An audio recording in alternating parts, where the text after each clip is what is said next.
Welcome back to our channel. I'm Kate. And I'm Jörn, and we bring all couple-related content to you. That's right. If you like couples challenges, competitions, travel-related content, lifestyle, and I don't know, wherever we're doing, you should subscribe to us because we are the ones for you. 30-day free trial. It's free. Hit the button. And we are actually not wearing our channel uniform, but still we're wearing a uniform because that's what today's video is about. What is it? Why are we wearing this uniform? Yes, we just spent 2 months of our lives, it felt like every day, volunteering for the UEFA Euro 2024 soccer competition in Europe. And we wanted to give you a little Eindruck. Inside? Yeah, into what we did the last 2 months. I was on the ceremony team, so I was on the field waving a flag, and you? And I was on the social media team, so we created contents to display what the volunteers are doing throughout their work. That's right. So if there's something you're more interested about, the timestamps are down below, but let's get into it. Let's get into it. We were part of a team of 17 volunteers who were looking for the other 1,600 volunteers to then do the 2 months with us. Green people were only there for 2 months. We were in blue before that for a year, but we're only going to talk today about the green parts. Exactly. The kickoff event. Yeah. Ba-ba-bum. That is officially where the green people arrived. So that kickoff event was in a stadium area in Berlin. You had 9 other host cities throughout all of Germany. Every host city had 1,600 volunteers, makes 16,000 volunteers all over Germany. And the ones signed up for Berlin, they came to that stadium to get some information and to also get to know people for the very first time. And since we were part of the blue team back then, we were in charge of things like I was standing at the check-in desk and help people check in. I'm trying to get stuff. Look at my long line of people waiting. You're distracting me. Woo woo! Jörn was already making social media content. He got his drone out at some point and took some footage. And then my favorite part of the day, Jörn had to model the uniform, this green thing. Because in that moment, like this uniform, barely anybody knew about that. So it was like announced how it's gonna look like, and therefore we walked around there and presented our fashion to everyone. Right.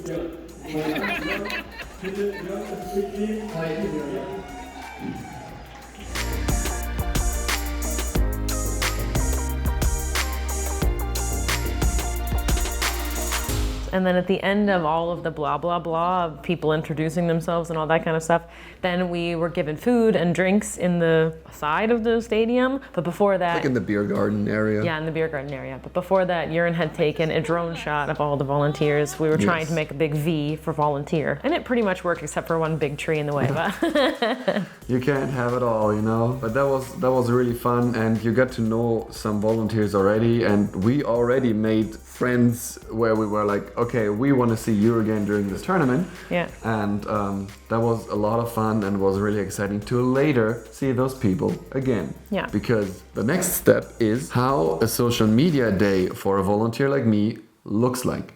I had in total 25 shifts, and we were mostly in charge to make social media content for the volunteers. So we followed them on their duties and to show like there are technical volunteers, there are accreditation volunteers. So what could one typical day look like for you?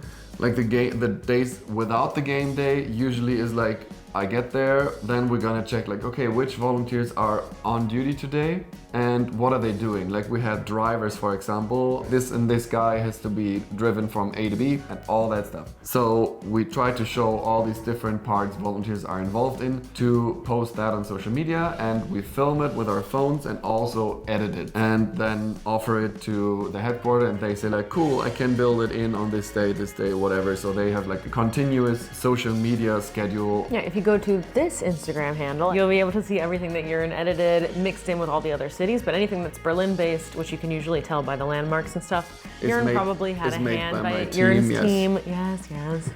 Jörn had a big hand in a lot of stuff there, so if you hate it, blame him.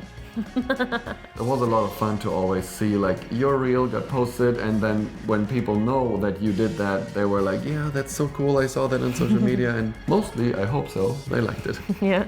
One thing that you're missing with your big day, like that isn't the game day, are the volunteer events then. So not only were you trying to film people during their job, you were also invited, there was a whole volunteer team that put together events for us, whether it was bingo or karaoke nights, there was comedy nights, there was I did a dance class, for example, but we'll get to that in a second. And you got to accompany those things. You went to the Blue Man Group, I don't know, you did an Olympic Games, like all this kind of stuff. Yeah, because not everybody is from Berlin like us. Other people come for the tournament to Germany, and when they're not on duty, they're just bored. And there were many, many events offered. So that was also a lot of fun. I got to meet many, many people. And so back to the fact that I taught dance classes, somebody called me and asked me if I could offer something for the volunteer events. And so I was like, okay, let's do some kind of group dance. I don't know, a line dance. I did 3 different workshops. They were an hour each, and I had people come all 3 times. They loved it. To have my ceremony team was one awesome thing, but to have the group of people who like came to my events because they love to dance and want to move and just want to have fun,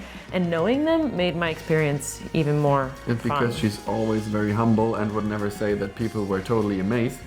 I will take that job because I was there too, to take pictures or social media reels. And when I walked through there and the dance was over, people literally just turned around to other people and were like, oh my God, that was so cool. That is so much fun. So I think she definitely delivered one of the biggest bonding activities for everyone. That's very sweet. For me on the ceremony team, non-game day was a rehearsal day. So I was part of the Orga team. I was a leader of my group. We were 150 people total and 4 leaders. And so my job was a little bit more Orga in a little bit of office stuff. So I would help, when I first got there, I'd help people check in. I helped distribute uniforms. We had t-shirts that didn't fit everyone and trying to puzzle piece together costumes so that everyone could fit things. I helped with the warm-ups and stuff. I kind of assisted the choreographer, not in choreography. It was already made. It was actually given from some UEFA person that nobody ever met for everyone to just be taught. So there was no creative process like that for me to be part of, but I got to help stand at the front and help everyone count and count people in and that kind of stuff. And then we would head to the practice field, learn stuff, learn how to professionally fold the banners. Obviously there must be a method to the madness, but I didn't know it before and now I do. I understand a little bit how that works. It was cool to be part of that. Oh, I was an understudy because I knew the choreography. I was normally in the middle banner, the big white one in the center at the top, just waving it. Pretty easy job. But because I knew everyone else's job roughly, whenever we had a sickness, then I would jump in. So for one of the games, I actually got to be the big yellow stripe, and I had a partner then, and that was fun because then I actually got in-ears for that game and could hear the music correctly, because when you're standing on the field, you can't hear it. Yeah, it's just a hard. big echo chamber. Yeah, did I miss anything? I don't think so. Okay, that was day in the life without the game. So what was your game day like? Before we started at 1 p.m. So we then sat together and decided, okay, what is the plan for today? Most of us are gonna collect content, but one person obviously has to edit it. Yeah, then we got to go over because the stadium for a 6 p.m. game opens at 3 p.m. You want to show the mood, the atmosphere of everybody being there, because there are also many people who are not even going into the stadium, and then also show like how volunteers interact with the upcoming fans. And that was the part before the stadium opens. Later we're moving into the stadium and it's coming up what Caitlin is doing, and of course I was always curious what she's gonna be like and how she's gonna be on the field. So I try to position myself towards kickoff always. Jörn was like our little paparazzi. Like, I'm really grateful that because I was on the field, we were never allowed to have our phones. So all the footage you see, even on our Instagram or in our shorts, like everything where the field is shown, it's because Jörn actually took it for me, and then I was able to recycle it. So it was really great to have him. There were so many ceremony people that didn't know anybody else in any other area, and then you're trying to get pictures of and memories of yourself, and I basically have my paparazzi like trying to find me every week. And then of course, as soon as everyone found out that the social media guy was married to me and I'm a leader of those 150 people, they were like begging me, is Jörn coming to this game? Is Jörn taking pictures? Can Jörn please take my picture? We became like famous for wanting to be used. Very like, everybody knew who Caitlin and Jörn were because of I'm you running taking pictures. around and taking pictures and videos of everyone. It was very funny to be like, oh, Caitlin and Jörn, everyone knows us. But just because they want us to take their picture. So what happened after you would film the ceremony, and then what does the rest of the game day look like? Probably many people would think, no, we are not able to watch the games because, yeah, of course it's very sad. Albert says, because everybody wants to watch the games, but you cannot just stuff 1,600 people like in the entrances or whatever. So therefore, the rule was nobody gets to watch the games.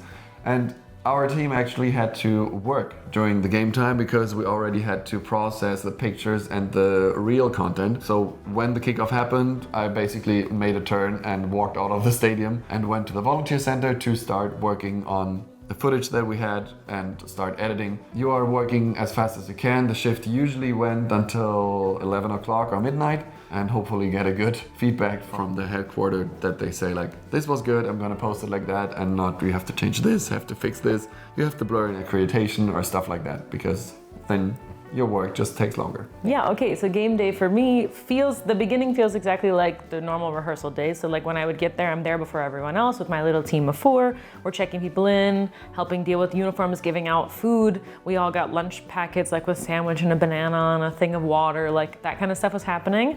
Then we would have our warm up with the choreographer, just like we did on rehearsal days. I would help with that. It's like some stretching, some breathing, that's kind of stuff. And then we'd run through, I'd help count. Sometimes I would then run my understudy part depending on if someone was not there or whatever. I would help people fill in for each other and this kind of stuff. And then it would be time to get dressed into the blue uniforms. So I helped everybody get theirs. We had bags with their names on it. But basically the worst part is just that we had no air conditioning in that big room and we're wearing tracksuits, like full to the floor pants to the wrist tracksuits. And it was almost every game was 80 to 90 degrees. It's just like, ugh.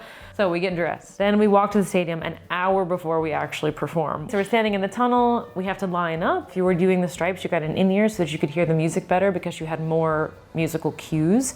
When I was on the middle banner, I didn't have to have an in-ear because most of the time it was just either waving or freezing, and you can tell when that has to start more than like an actual count 3 or count 7 or something. And while I was in the middle banner, we would all walk out in order. Usually Jörn was there by now and trying to get some pictures of us as we're walking out. You're not supposed to like wave or like, you're supposed to just like be very still and professional looking, but not all of us. I mean, we're at the end of the day volunteers, so there are many people who like, as soon as you feel the atmosphere of the stadium, like you can't help it and you're just like excited. So I definitely waved a couple times to a couple people that I knew.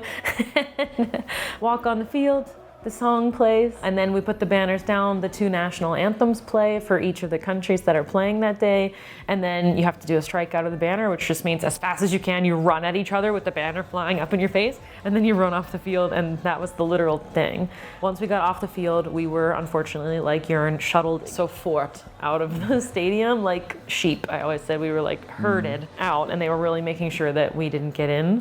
You had to scan into the game and scan out of it, so they would know exactly who snuck back into the stadium or snuck without helping, but carry our banners anyway back to the practice field. And at the practice field, we wrapped the banners up professionally for game day of the next game. So we only had one game that rained. In that case, we couldn't wrap the banners. I think they had a team of stagehands do it on a different day or something like that. But normally, by the time kickoff would happen, which was 6 p.m., we would have performed from 5:45 to 6, and then by the time we wrapped the banners, it's 6:20 and we're done. Like that was our whole shift. We would get there about 2 in the afternoon, 1 in the afternoon or something like that.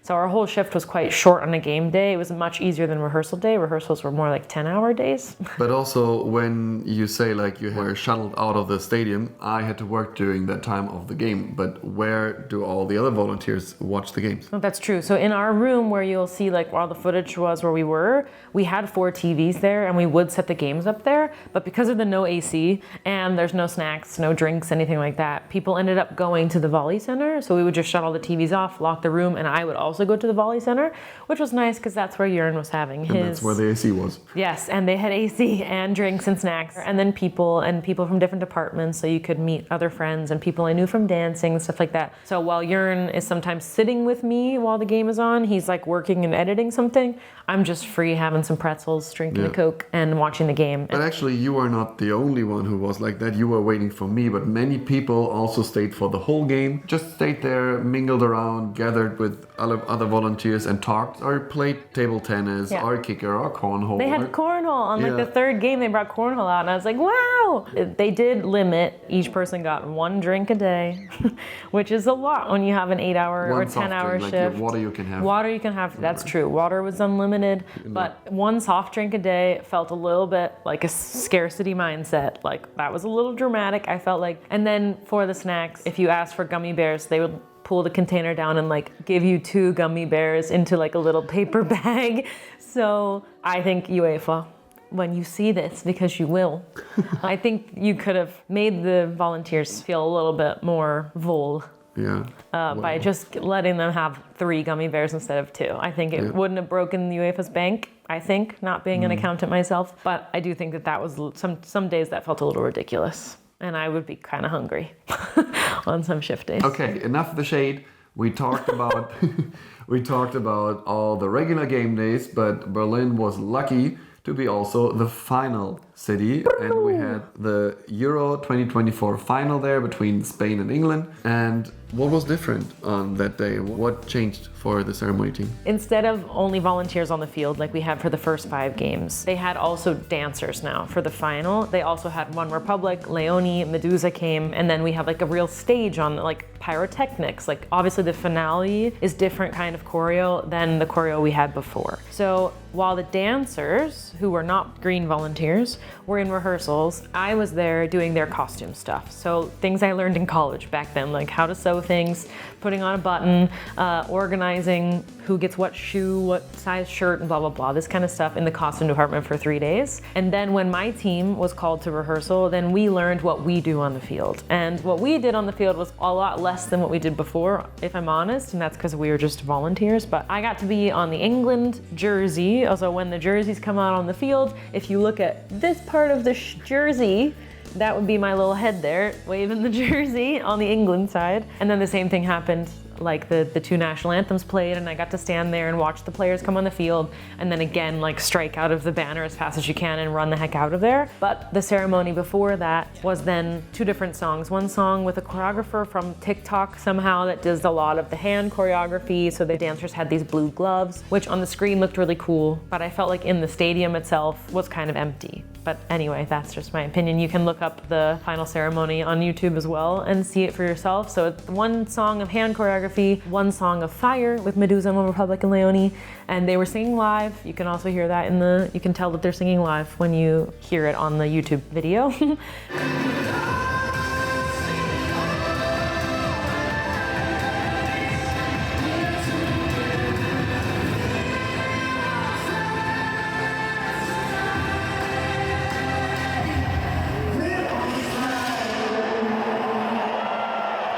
And then we came out at the very end of the fire song, waved the tricos, and that was our ceremony. Said we had 3 days of costuming, basically only 1 day to learn how to wave the flag, and then 2 days where we were in the stadium and putting all the pieces together. So Leonie was there, and the guy, Teddy? What's the guy's name from One Republic?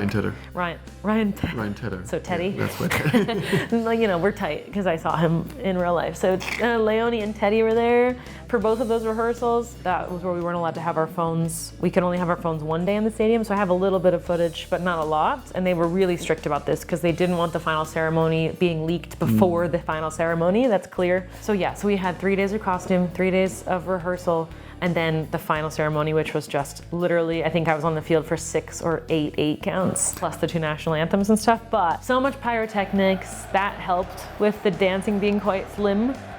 So much fire. I think they tried to make up for the performance in terms of putting fire, but it kind of worked. I'm sure a football audience, for them it worked. It's a football event, and so it was fine. It didn't blow me away. I don't think it would blow anyone away, but it was still a really fun experience. But was it the best performance or the best choreography I've ever seen? No. maybe not. No. And so then same thing, the ceremony was over. We literally had to run off the field this time because there was that big carpet on the field to protect it, because you can't destroy the field before the players play, or they'll say cheating somehow or whatever. And then we didn't have to fold the banners, luckily, because there was no more games after that. So it was just throw the banners, head back to our center. And then my shift was over a half hour after the game started, and I went to the volley center and watched it with you. Yeah. Or near you, at least. And so what is your finals day? I was just about to say, your shift sounded so exciting and different to all the other shifts, and I'm just like, the final was actually basically the same as always. Yeah, we tried to show everyone in our contents. Therefore, we had a little bit of a schedule before the game started because there was like this request and this and this and this that we had to film, like to ask fans what their opinion was about the volunteers throughout the whole tournament. And we got so many so fun stuff where they just were like, this was amazing and the best ever. There was a Spanish group that started singing volunteer chant while I was asking them, but also doing our match day reel that we did every time and keep working on our contents. So same but different, and that was the finale for social media. And then we watched the game and there was no like overtime, there was no shootout, nothing. It was just like the game ended and it felt weird. It was like, it's over now. The end of an era. It was like 2 months really where Jörn spent 250 hours almost there, and I spent 200. Yeah, I spent 150 hours. I don't know, like it was a lot. It was a lot of time, and we spent a lot of our vacation days there, and we made a lot of new friends, and that was cool. I wanted to have a very interesting and exciting position, and I definitely got it, and it was absolutely worth it. Yeah. So how do we close out the season? What was the final thing? We close out with a thank you, because the thank you event was our final event, final party for all the volunteers in Berlin, and being invited to the Olympic Stadium again. They also invited us for a light show in the Olympic Stadium, which was pretty cool. Like for 2 songs, the whole roof was lit up in different colors and was really fun. Yeah. And there actually also was a performance at the thank you event. But what kind of performance was there? It wasn't a planned performance, but what I thought was so cute is so many people that took my dance class, because I was quite worried about making a dance because you have no idea what people's experience level is like. So it was really heartwarming for me and like validating for me the amount of people who took those classes and wanted to show it to people, who like felt proud of themselves for learning it, felt proud of being part of the team, gave them a good Stimmung, like a good mood, and like, so that was cute. So at the volunteer event then, they were begging for some way to present this thing. So we got it organized that on the big speaker,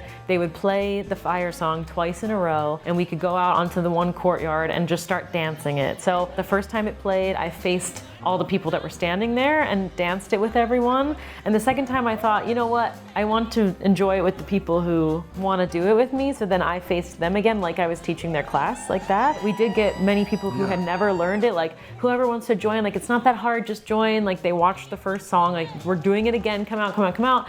And it was really fun to have everybody dancing. And that's why it was, the choreography was so perfect, because it was easy enough for everyone to just join in and start. But also we had people who lead Zumba classes and still are excited to do it and not saying like, oh, this is too boring for me, this is too easy. Yeah. They were still excited to be in there, and that was really cool that it gathered everyone together. Yeah, so that was cute. Yeah. Yeah, so the thank you event went, we got there were speeches from the volunteer management team. We were all given like Gutscheine for food and some drinks, so we had some time for that. They also were doing free stadium tours. They were 20 minutes long. They took you backstage kind of to the VIP area where the VIPs would have been. They took you onto the field. You got to sit on the chairs where the teams would have sat during the games and stuff like that. And obviously I had spent a lot of time on the field already, but it's still, I didn't get to come up through the tunnel where they come out. Yeah, where the players come out. You get to come out and see it still decorated. And so it was stadium tour. Then we did our impromptu performance, and then we were all brought in to see the light show, which was the 2 things. And then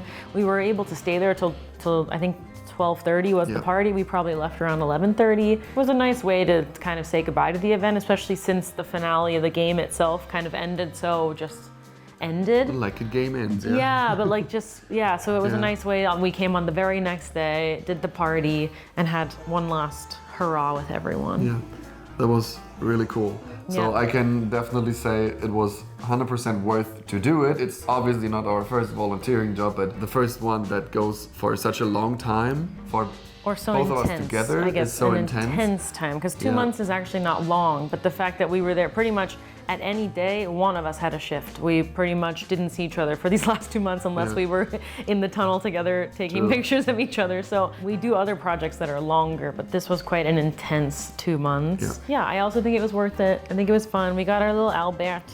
This was the mascot. We also got some soccer balls. We got to keep, for anyone who wants to know what we got, because we couldn't see the games, so we didn't get that. We did get lunch packets every time. Plus, my team we got all the green uniforms. We got pants. We got Adidas shoes. We got like a satchel. We got book bag, a water bottle, a hat. And then my team also got to keep the blue uniform, which we wore on the field, and the white uniform, which we wore in the finale. So I ended up with a lot of clothes after the UEFA. I also won bingo. So I think I got another Albert, but yes, I got tickets for the zoo. I got another Albert, but I gave it away to someone who never had one because we don't need another one. We have our little guy here. Tickets to the zoo, yeah, some keychains, like this kind of stuff. So bingo had some prizes, but also you get to know so many people and get new friendships and all that stuff. That's what it's all about.